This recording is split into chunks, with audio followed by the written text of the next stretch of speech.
today I'll be making chocolate chip cookies. So the ingredients are 50 grams of brown sugar.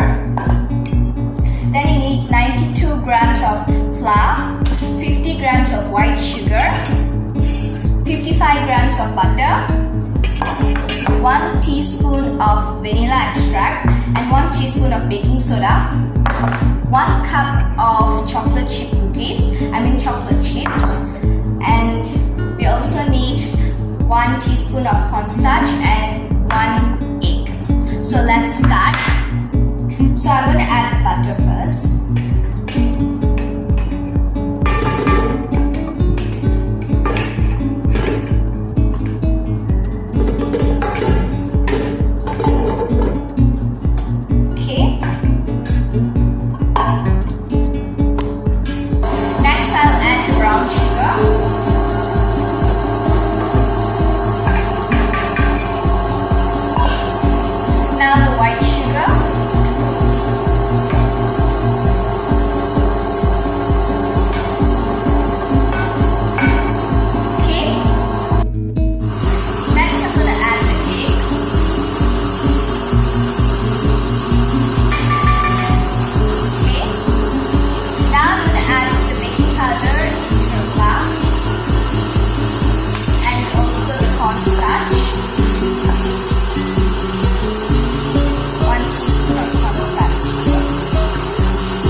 The dough on the baking tray, guys.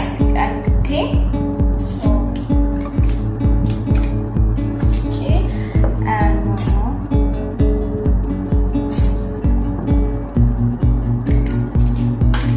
okay, so see.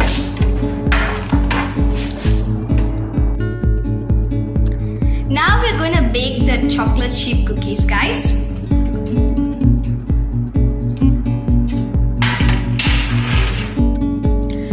This is my chocolate chip cookies. So hope you like my video. Bye.